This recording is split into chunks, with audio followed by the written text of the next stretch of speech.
All yours. Hi there and welcome to Athena Insights. My name's Linda Murray. Athena Insights is really about helping professional women put their best stiletto forward in business. And today we're going to be looking at how you can do that through maximising your energy and your productivity. And I've got Gina here, business partner of the Energy Project, to give us some insights as to how we can best do that. So welcome, Gina. Thank you. It's thrilling to be here. Oh, good to have you here.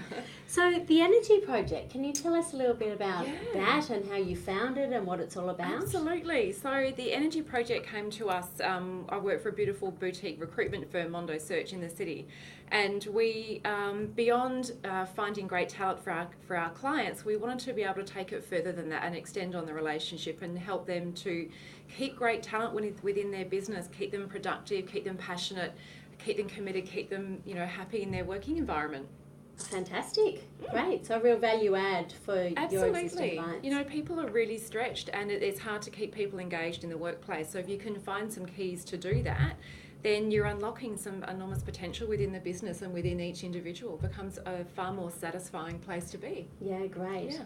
Now, tell me, when on the whole topic of energy, which, as you know, is something I'm very passionate about as well, but rarely, if ever, do you hear someone go, I just have an abundance of energy, especially in my work life. I'm bouncing off the walls. I'm getting through all my tasks in no time. Yeah. So does this help with that? Because I sense we're doing something wrong. Yeah, I think we are. I think if you have a conversation with people about, how's the culture in the business and how is everyone feeling and how's everyone responding, people become reactive rather than being really deliberate in their actions and the way that they respond and react to people.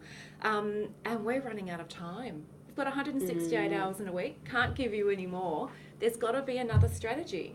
And so the work with the Energy Project looks to teaching you how to refuel your tank. Yeah, so important, because I know most of my days I do pretend that there's 28 hours in a day, and that works for about 2 days in a row, and then you realise that that's completely unsustainable. Absolutely. So what do we do with that?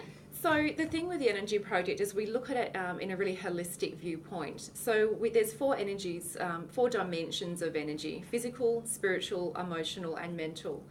And to really be able to do this in a sustainable way, you need to change behaviours. And so you need to address each of those points to be able to do that. So each of those things, I guess you could say, have their own fuel tank. Yeah. And there's different behaviours that you need to adopt to be able to refuel those tanks. It's really profound, because I often speak to people who say that they're tired. Yeah, I'm tired all the time. It doesn't matter how much sleep I get. I'm still tired. And I can remember working with a client a few years ago, and that was exactly her problem. Yeah, absolutely. And when I looked at her life outside of the business as well, tired, we assume means something that sleep will help. Whereas I sort of think maybe that's one battery.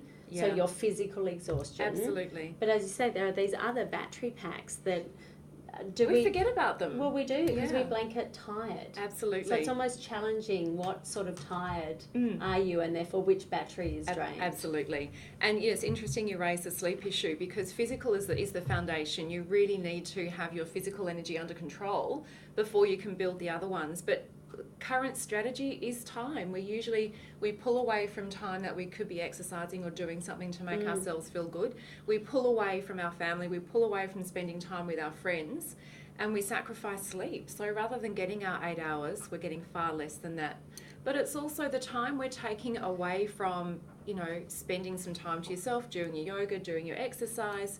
They're the things that are going to refuel you spiritually or give you clarity when you need to approach, a tough task. Yeah, it's so important. And even when we look at time management, I was saying to someone the other day, let's say you innovate how you do your mundane tasks. So a time gobbling task might be doing the grocery shopping. If you then become an online grocery shopper and you save an hour a week, are you actually deliberately reallocating that hour you've saved into something that is energy boosting, or is it just getting gobbled up in the next task? Look, it's time management, and you can probably then spend that time somewhere else. But are you going to spend that time on something to refuel the tank, or just on another task? Exactly. So that's really where you can start to make some conscious decisions about how you can spend your time.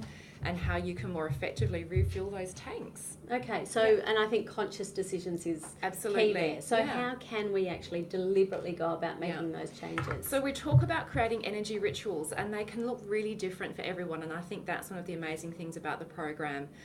For me personally, I need to get my 8 hours. I need to do my exercise 3 or 4 times a week. I know for other people it could be they've got to sit down and read a book. That's their way to escape. That's their way to really find some peace and bring more clarity of thought back to their next task. So it could be walking around the block and listening to your favourite music. Music can change the way you feel. So it's acknowledging what it is that makes you feel fantastic and then scheduling time to do that. So what I'm thinking as you're saying that is that in itself takes time. It does. So it's almost like invest the 5 minutes to actually sit and go, okay, what does refuel me? Yep. What gives me more energy, and how can I then, once I've got clear on that, start inserting that into what, every day or? Absolutely. Every day. So will and discipline can fail you. We know that if you have to put too much conscious thought to something, you'll probably talk yourself out of it. Yeah, right. Is that why New Year's resolutions and diets and things like that? They last about a day. Yeah, about that. About a day. But if you really want to have some traction, you really want to make it sustainable, then you don't want to have to think about it. So this is why we talk about creating those energy rituals. Right. And so this is something that just becomes a part of the way you behave. It's just part of your routine. It's what you do. You don't have to think about setting the alarm to get up, to go for your walk or to do your exercise. And there's another great strategy is doing the most difficult thing first. Turn off all the devices, the beeps, the buzzing, the emails. Which most people would find scary. Just unplug. Yeah. It's really worth it. Yeah. Yeah. I know I recently took a short break and I promised myself it would be an email-free break. How did that go? It was terrifying. I thought it would be quite easy, and I'd have to say that first day or two, it was that almost subconscious grab for the phone all the time. Yeah, absolutely. And you had to stop yourself, but I'd have to say after those 2 days, I was completely fine.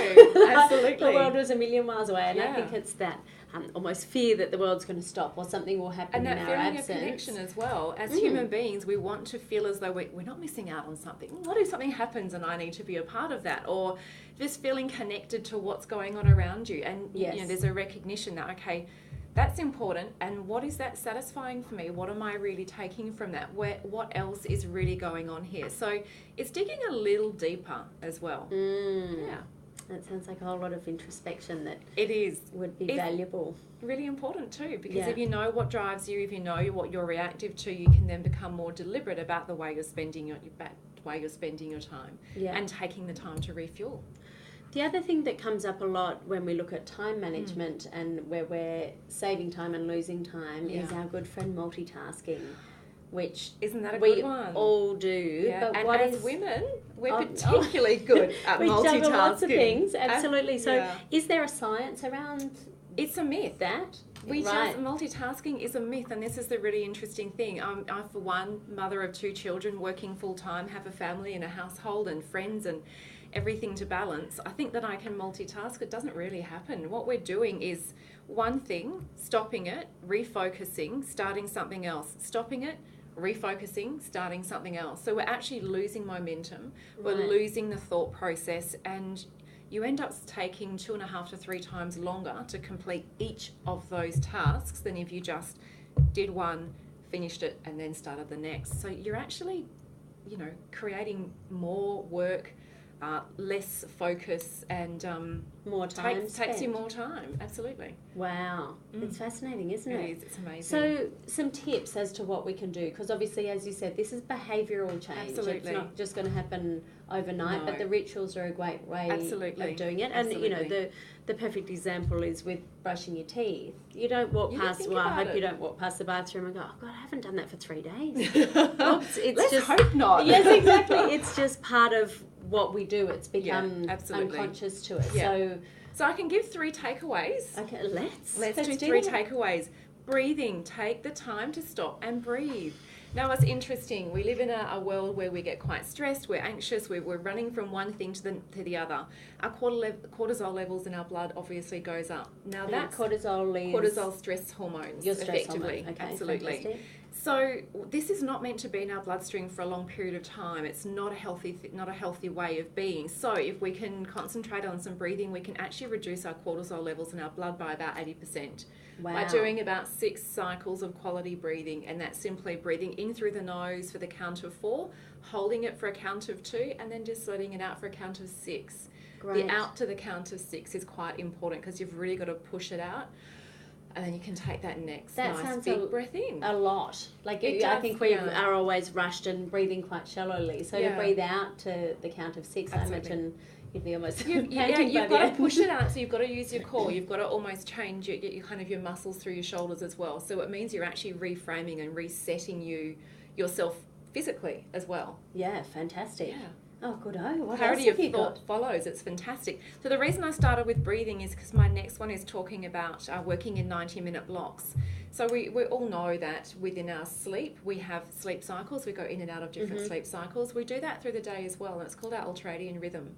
Okay. And so our productivity is at its best for about 90 minutes. Past that time, we can expect error rates to increase, our productivity to decline, certainly distractions far more powerful on our train of thought.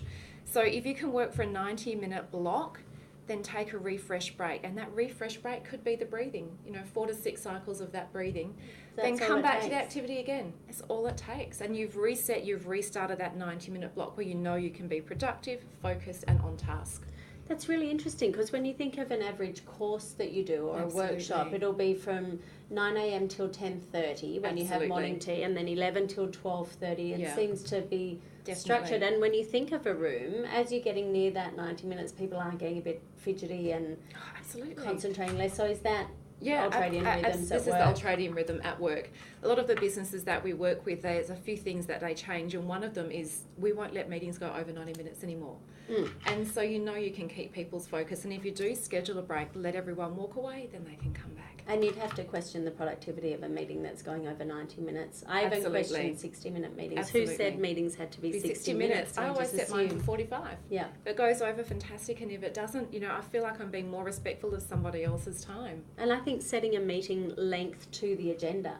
Absolutely. We assume if it's a big one or a small one, that's still like an hour. If we know what the end goal is, we can put all of our energy in and we can focus for that period of time because we know where the finish line is. Yeah, great. Yeah.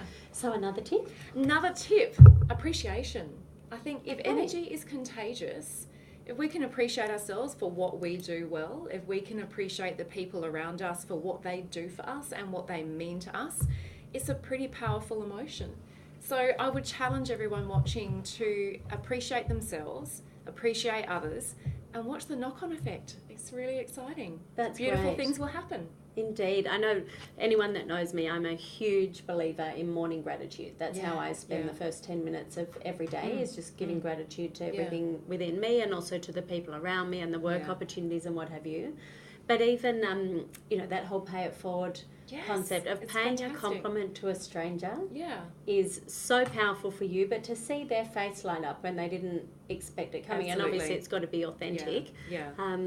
But that just fosters that positive emotion in yourself and the other person, and obviously they're inclined to go and do it to someone else. So imagine the impact that can have on a workplace. So true. Thank you to your secretary. Thank you to the accountant. Thank you to the guy who brings the coffees around. Yeah, great. And if they knock it on to everybody else, that's a powerful thing. Yeah. Fantastic. Yeah. That's great, Gina. It's been amazing to really see the connection between how one manages their own energy and implementing those tips that you've given, but how that can have that contagious effect across the whole organisation, big or small. Definitely. It doesn't matter if you're in a business of 3 people or 3,000 people. By empowering people to have the space to create these rituals and embrace these behaviours, they're happier individuals, they're happy to give more, and it's fantastic for the business. That's wonderful. So if people want to find out more about energy management specifically, but also the energy project, how can they do it? Best way, you can check out my LinkedIn page, just search for Gina Dalmeda, or you can go to the energyprojectanz.com.au. Fantastic. And who actually formulated the work originally? So it started with Tony Schwartz in the US, and he's written a couple of books, The Power of Full Engagement and The Way We're Working Isn't Working. There's a number of YouTube clips there as well. And has he done a TED Talk? He has done a TED Talk. It was a fantastic TED Talk, in fact. Yeah. So that could be another great resource. Way to search for it. Fantastic. Well, thanks so much for coming on the show. Absolute pleasure. Thank you. Thank you.